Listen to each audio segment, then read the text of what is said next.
Bilan du chapitre 3, évolution d'un système chimique. Donc dans ce chapitre, nous avons introduit revu l'équation bilan et quelques rappels de vocabulaire. Nous avons introduit la notion d'avancement et surtout donc introduit cet outil qui est le tableau d'avancement et qui permet aux chimistes donc de décrire et de prévoir l'évolution donc d'un système chimique. Alors, je propose de revoir ces notions autour d'un exemple un petit peu général. Donc ici, on a donc ce qu'on appelle une réaction chimique donc modélisée la réaction chimique modélise une transformation chimique. Donc la transformation chimique, il peut y avoir des espèces chimiques qui sont spectatrices, c'est-à-dire qui n'apparaissent ni dans les réactifs ni dans les produits, et qui seraient présents dans l'état initial et dans l'état final, et qu'on ne met pas dans la réaction chimique. Donc la réaction chimique, ça reste une modélisation de la transformation chimique. Alors comment lire une équation bilan? On peut donc voir ici les réactifs, les produits, rien de très nouveau. On peut voir qu'on pourrait avoir une lecture à l'échelle microscopique en disant que c'est une molécule de A qui réagit avec deux molécules de B et qui donne une molécule de C et deux molécules de D. Ou là, on peut voir l'équation bilan à l'échelle microscopique en disant une mol de A réagit avec 2 moles de B et ça donne une mol de C et 2 moles de D. Donc deux lectures possibles. Donc ces nombres ici, je vous rappelle que c'est les nombres ou coefficients stoichiométriques. Ici il vaut 1 pour A, 2 pour B, 1 pour C et 2 pour D. Alors on va choisir par exemple de partir d'un état initial. Donc ici, l'état initial, c'est quand la réaction n'a pas avancé. Je vous rappelle que l'avancement, on le note en général X, et qui correspond à la quantité de matière qui disparaît du réactif dont le nombre stoichiométrique vaut 1, c'est-à-dire ici de A. Donc ici, on choisit l'état initial, arbitrairement, je vais choisir 1,5 mol pour le réactif A, donc c'est ce que j'ai présent dans mon état initial, c'est-à-dire ce qui est présent. Alors ici, si je regarde aussi ce qu'il y a de présent pour le réactif B, je vais choisir 2 mol, d'accord, un petit peu arbitrairement aussi. Et donc ça, ce sont les quantités de matière des réactifs que je mets dans le tableau. Je mets toujours une quantité de matière, jamais de masse. Avant qu'elle commence, j'ai rien produit de C et rien produit de D. Alors la réaction bilan, donc maintenant, elle va me dire quoi? Elle va me dire que chaque fois que j'ai une mol de A qui disparaît, j'ai 2 mols de B qui disparaît. Donc si j'ai plus une mol, c'est l'avancée de X mol cette équation bilan, cet état de la transformation chimique, et je vais avoir plus que 1,5 moins X mol de A à un moment donné. D'accord, c'est bien une quantité qui va diminuer le réactif. De la même façon, j'ai une quantité qui va diminuer du réactif B, donc là j'ai 2 mols de B au début, mais si une mol de A disparaît, j'ai 2 mols de B qui disparaissent. Donc si j'ai X mols de A qui ont disparu, eh bien j'ai 2X mols de B qui vont disparaître, en même temps que X mols de A. Et ici, j'ai des quantités qui vont que augmenter, puisque c'est des produits, c'est ce qui se fait après. Donc j'en avais 0 au début, ça ne fait qu'augmenter, donc maintenant j'ai un plus.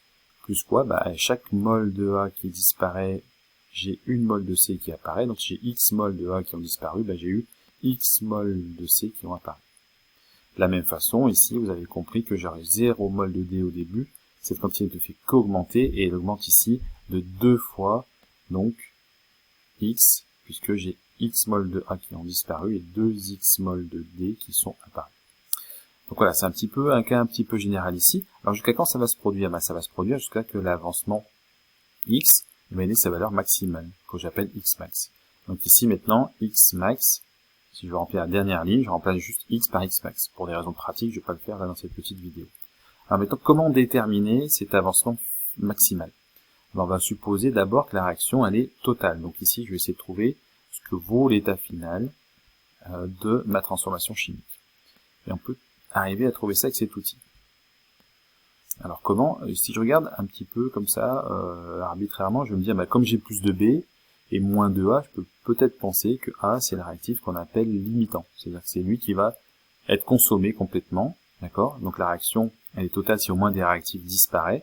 Donc je peux imaginer que A va disparaître. Donc si je fais cette hypothèse-là, s'il disparaît complètement, à la fin, j'aurai cette valeur 1,5 moins X. Alors X de la fin qu'on appelle X max qui vaut 0.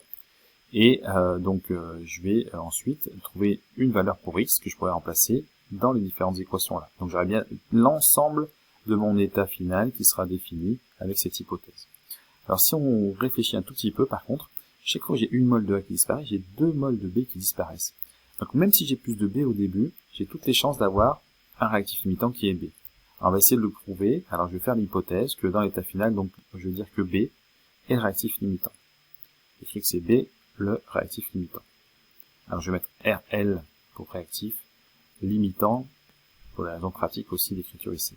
Si c'est le cas, 2,0 moins 2x, la quantité de B à la fin de la transformation, eh bien ça vaut 0, 2x max, pardon. Ça vaut 0. J'aurais pu très bien faire l'autre hypothèse, l'hypothèse que je vous avais proposée au départ, mais je me serais aperçu que dans ce cas-là, vous alliez avoir un x négatif pour d'autres de ces équations, et ça allait poser un problème notamment pour la quantité de B qui resterait. Cette équation, elle est vraie, alors là je fais très vite aussi quand même, en première vous pouvez résoudre ça, Là j'écris uniquement la réponse, 2 moins 2x max égale 0, c'est assez évident, c'est vrai que si x égale 1, x max pardon égale 1, ça fait 2 moins 2 égale 0. Donc x max, ça serait 1 mol. Si x max vaut 1 mol, dans ce cas-là, on vient de le dire, dans l'état final, la quantité de matière de B vaut 0. J'avais 1,5 mol de A moins X, il va me rester plus que 0,5 mol de A. Donc j'ai bien un seul réactif limitant qui est B. Ici, j'ai fabriqué une X mol de C, donc j'ai 1 mol. Et 2X mol de B, donc j'ai 2 fois X, 2 mol de D dans l'état final. Donc voilà comment on peut déterminer un état final à partir du tableau d'avancement. Et on peut voir que du coup c'est un outil intéressant pour le chimiste parce qu'on j'ai toutes les quantités de matière de mon état final. Donc je peux faire un bilan de matière. Si on avait fait l'autre hypothèse, je vous rappelle, j'aurais trouvé un x qui vaut 1,5. Dans ce cas-là, je remplaçais, je vois bien que 2 fois 1,5 ça fait 3, 2 moins 3 ça ferait une quantité négative pour B, donc ça ne pouvait pas être A, le réactif limitant. Je vais faire une dernière petite chose en vous rappelant que les quantités où j'ai les deux réactifs dont les valeurs finales sont égales à 0 dans l'état final, eh bien c'est qu'on appelle les proportions stoichiométriques, c'est-à-dire juste ce qui va bien. Alors on va essayer de les revoir avec les petits simulateur, je vous montre maintenant.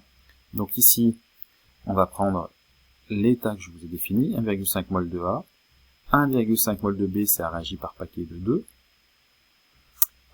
Je fabrique 2 C à la fois, et je fais retourner ma petite simulation. Donc ce qu'on a dit, c'est que X max valait 1 mol, et qu'à la fin, il me restait plus de B, 0,5 mol de A, j'ai fabriqué 1 mol de C et 2 mol de D. On vérifie, on anime, et on va vérifier donc que le réactif limitant, c'est bien le réactif B, sa quantité est nulle. Le réactif en excès qui me reste du A, il me reste bien 0,5 mol, j'ai fabriqué 1 mol de C et 2 mol de D. Si je regarde un tout petit peu l'évolution des quantités de matière en fonction de l'avancement, la réaction s'arrête quand j'ai un réactif qui a complètement disparu, et si l'avancement, ça évalait 1. Ok.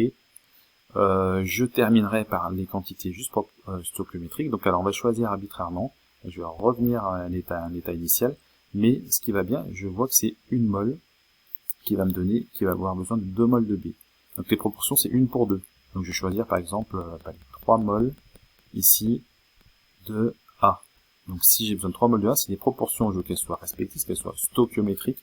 Je vais avoir 2 fois plus que 3, c'est-à-dire 6 mol de B pour être pile dans les proportions stoichiométriques. Je vais faire avancer, donc là x vaut 0, donc voilà, c'est mon état initial. Je vais l'animer, la faire avancer. Ici, je vais consommer la totalité de mes deux réactifs.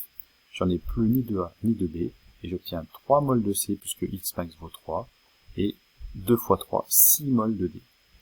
Voilà pour un petit aperçu. Il est nécessaire de s'exercer plusieurs fois, de bien refaire les exercices. Bon courage à tous.